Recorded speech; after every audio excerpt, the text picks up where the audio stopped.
67, Jean-Benet Ramsey. She is the child of Patsy and John Ramsey from Boulder, Colorado. She has blonde hair, green eyes.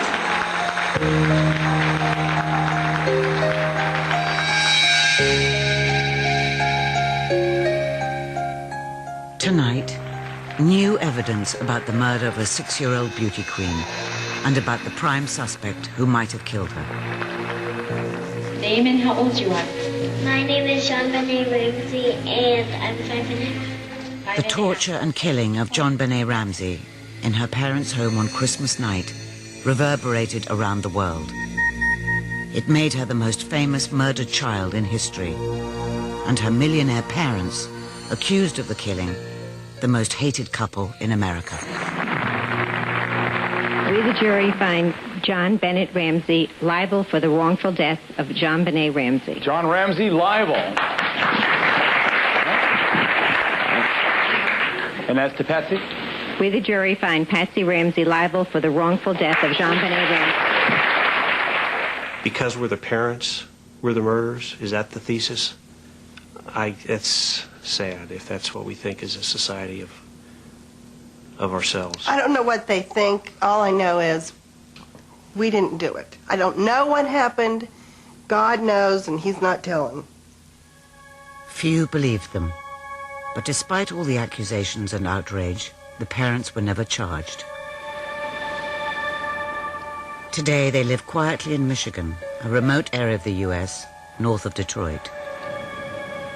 America is beginning to forget. The murder of their daughter is slipping out of the headlines, but that is now about to change. A completely new team of investigators has recently uncovered dramatic new facts about the murder. They have identified a number of suspects, including one who is now their prime suspect. We've gained more information in the last year than probably the prior 4 or 5 years. It's now a whole new area of the Jean-Benet Ramsey case. We now have evidence that will tell you who the killer is.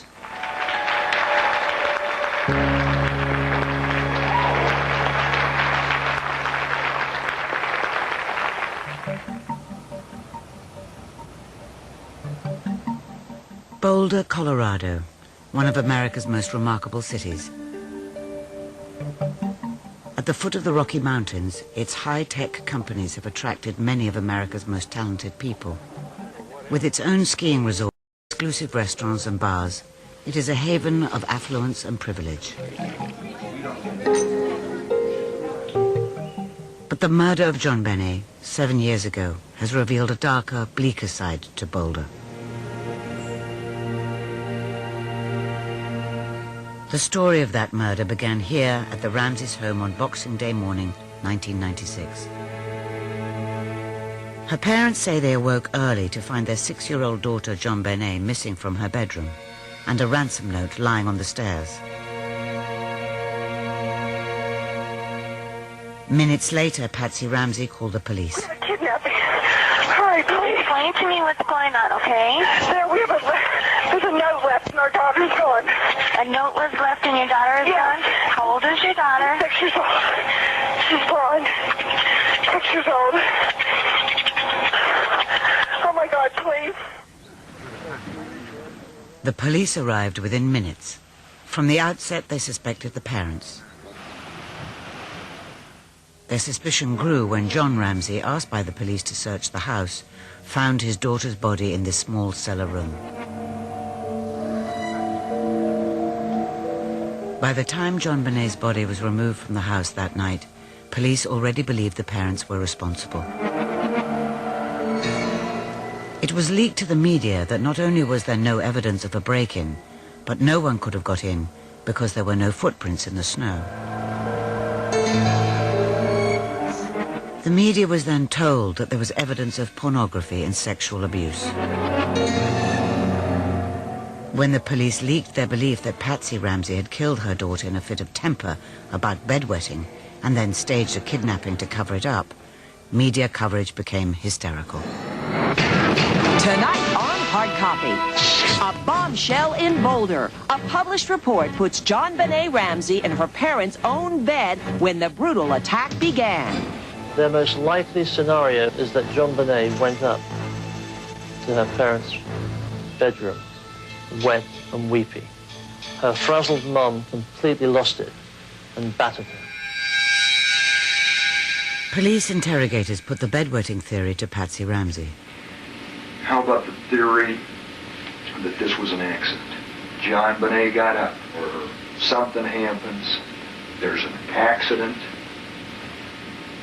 somebody... You're going down the wrong path, buddy. Okay. Somebody accidentally, or somebody gets upset over bedwetting. That's one of the things that's been proposed. Okay. Didn't happen.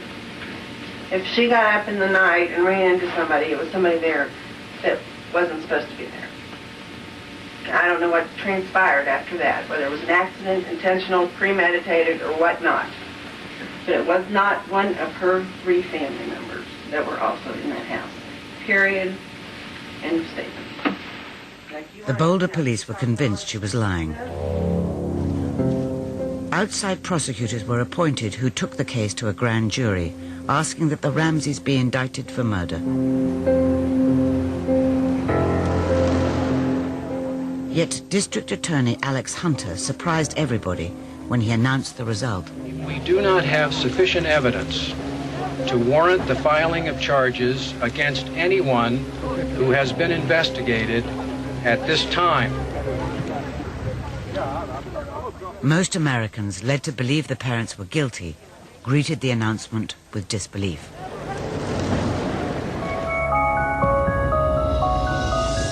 But 2 years ago, ITV's Real Crime revealed the shocking truth behind the decision not to indict the Ramseys. It showed that the case against the parents was spurious and untrue. No evidence of sexual abuse or pornography had ever been found. And police photographs showed not only hardly any snow around the house, but clear evidence of a break-in.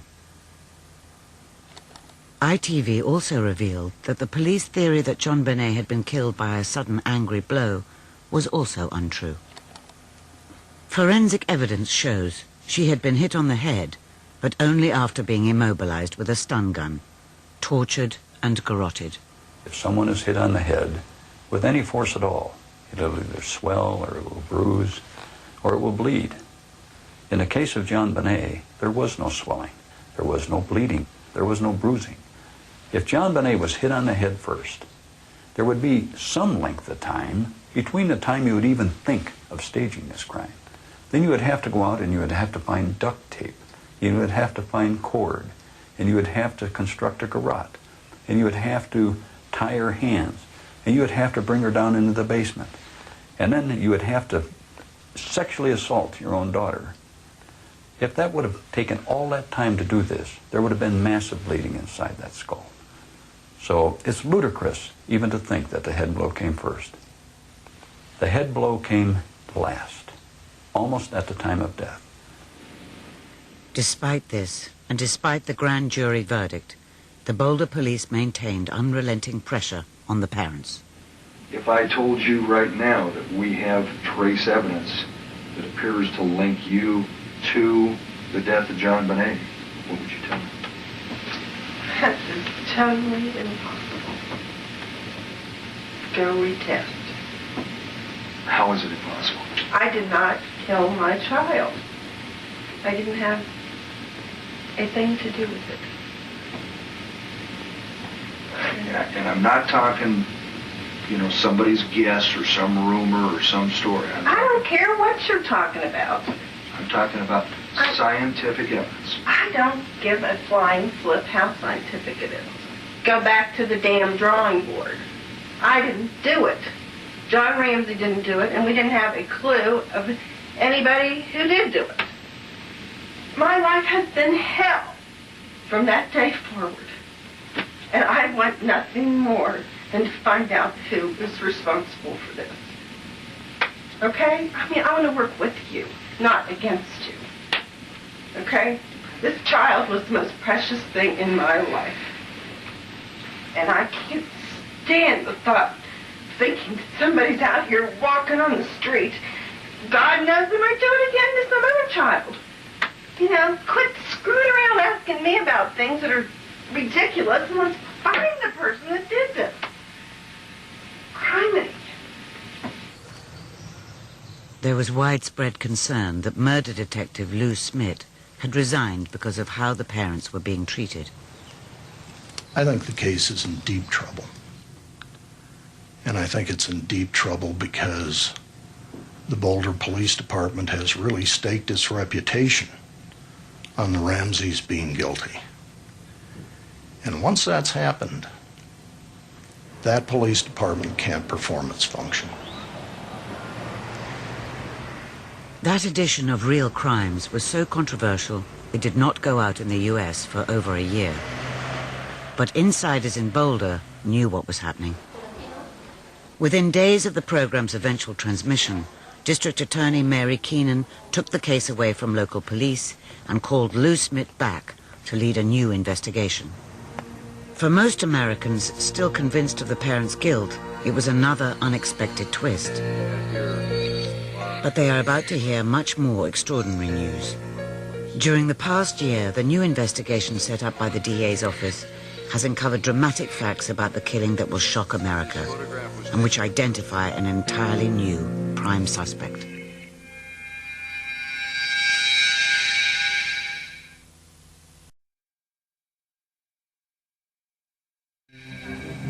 After ITV reported on the Ramsey murder, Lou Smith, the detective who did most to clear the parents, was called back by the Boulder District Attorney to lead a new investigation.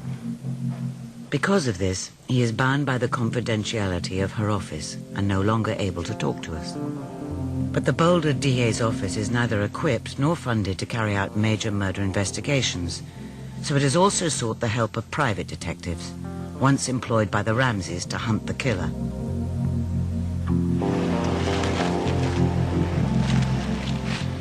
These investigators have been involved from the beginning. Although now unpaid volunteers, because of the DA's limited resources, they are an important part of the new investigation, and they are free to talk. They are led by Ollie Gray, one of America's leading private detectives. He and his partner John San Agustin have worked on some of the nation's biggest cases.